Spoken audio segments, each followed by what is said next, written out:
It is now my pleasure to introduce this year's student commencement speaker, Marcus Paulsen. Marcus was chosen for this honor by his class because he exemplifies the spirit and public service ethos of the LBJ School. Marcus.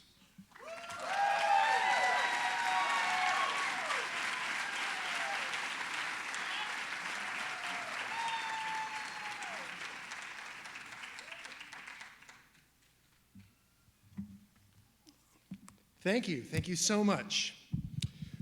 Dr. Simmons, Dean Hutchings, Associate Dean Stolp, beloved faculty and staff, family, friends, ushers, parking lot attendants, squirrels on campus, turtles in the pond, grackles and raccoons, I'm sure, any other non-human animals.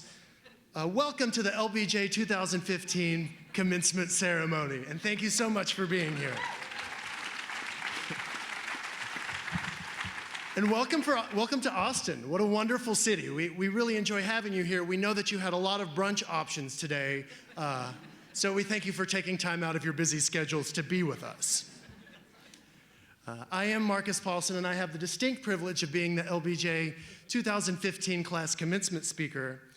As a native Texan, I feel that I have a lot in common with President Johnson, but most notably, we are actually both 6'4" tall. As some of you may know, LBJ used his height as a mechanism to help compel others to do oftentimes what he wanted, and this became known notoriously as the LBJ lean. Now, when I tried to do the LBJ lean to Pat Wong, he asked me to leave his office, so I still have a lot of learning to do. As graduates of the LBJ School of Public Affairs, we have so much to be thankful for, and I want to take a moment to mention some of the folks here today. First, I want to mention our speaker, Dr. Simmons. Dr. Simmons served as an administrator at numerous universities before becoming president of Smith College and later Brown University. She's received numerous awards, including the Centennial Medal from Harvard University and the Susan Culver Rosenberger Medal from Brown, that university's highest faculty honor. Dr. Simmons is so accomplished that were one to tell me she actually had the power of flight and fought social injustice by night, I would probably believe them. In fact, I do actually think you probably do that. So thank you for being here, and we look forward to your words. Of course, I must also mention our own beloved dean, Robert Hutchings. He's been the guiding force of this school for the last 6 years, and we thank you deeply for your service and for developing the next generation of policy leaders. So thank you so much for being here as well.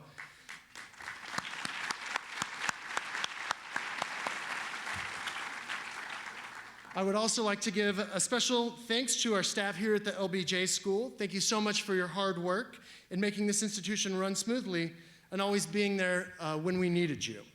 And of course, I would like to give a special thanks to our professors and all the faculty members here at the LBJ School. We have learned immensely from you over the last 2 years. For that, you have our sincere gratitude. And I'd also especially like to mention Pat Wong, Catherine Weaver, and Victoria Rodriguez for serving as our various degree advisors. Thank you so much for all that you do.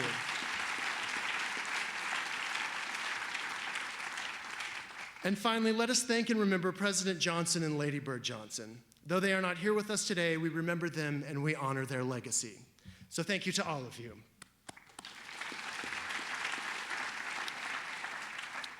I'm particularly excited to be here today, mostly because it's just been the dream of a lifetime to speak at a lectern. If I could get one of these with wheels on it, you'd never see me speaking without one, am I right? And remember, this is a lectern, not a podium. A podium is the thing you stand on. This is one of the many things I've learned here at the LBJ School. Also, as an aside, it's a rough job market out there, graduates, so be the guy that takes a podium to your job interview. It'll help set you apart from the pack. It's a rough job market. When the class voted for me to be commencement speaker, I was told that they wanted something serious that people would enjoy, but that a lot of people would also laugh at. So I was planning to just read part of the Affordable Care Act.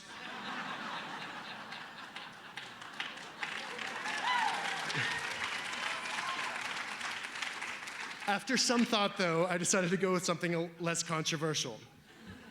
We have worked very hard over the last few years. We've spent countless hours and numerous numerous late nights at school, the Schoolhouse Pub down the street. It's this wonderful bar. It was one of our favorites. I'm just kidding. We had lots of favorites all over town. So if anybody needs happy hour recommendations, please see one of us. Our time here has seen great changes in the world as well. We've seen the swift land grab of a territory by a forceful and autocratic government that has resulted in still unresolved skirmishes. I'm, of course, talking about the annexation of most of our C-lot parking by the university.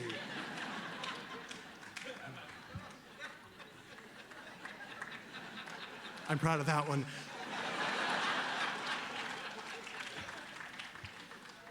We've also had to face some harsh realities, such as learning that the Bush School is surprisingly more athletic than one would think. But despite these challenges, we will resolve anew to make the world a better place and, of course, win next year's softball tournament.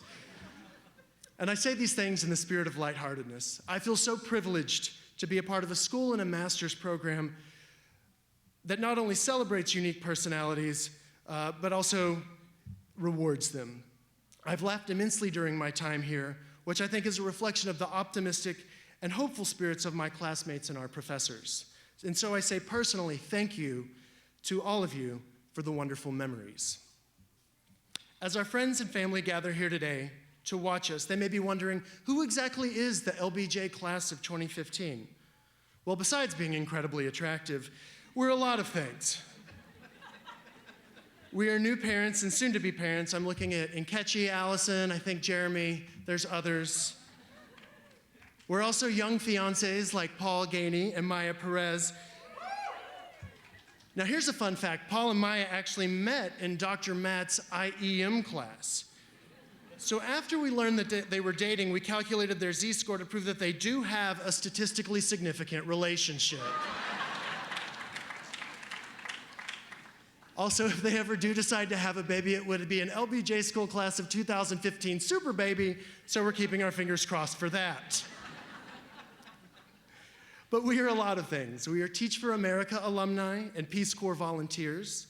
We are Wrangell Fellows and Bosch Fellows. We are teachers. We're energy enthusiasts. We are social entrepreneurs. We are activists. We're both urbanists and agriculturalists. We are technology gurus. We're writers. We are artists. We are multilingual.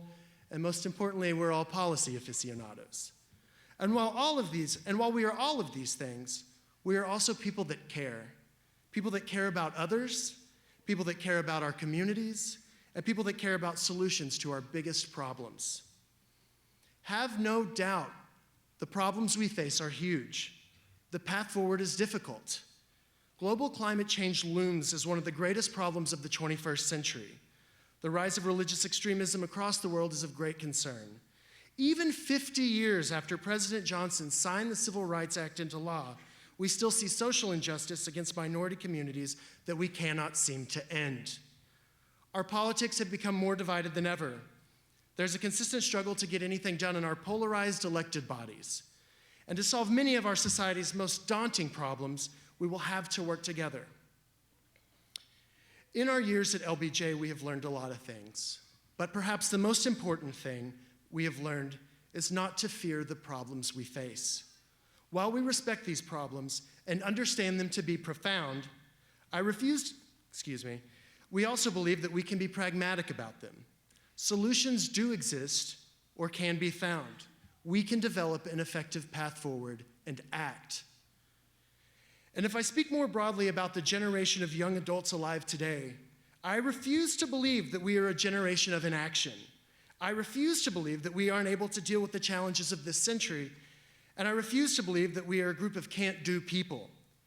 I refuse this because the people in front of me today, my classmates, those people that care, are profoundly committed to solving our community's greatest problems. They are committed to making the world a better place. They are committed, quite honestly, to all of you in this room. I've worked beside them, and I know this to be true. And so I believe that there is cause for great hope in this world. For it is not just the depth of the minds of my classmates that are here today, but also the depth of their hearts. So to conclude, I say again, thank you. Thank you for helping us, thank you for believing in us, and thank you so much for working with us. I truly believe that the graduates here before you today will make the world a better place. And as we leave, I say with all honesty, I wish I could take this lectern with me. Thank you so much and congratulations. Hook 'em horns!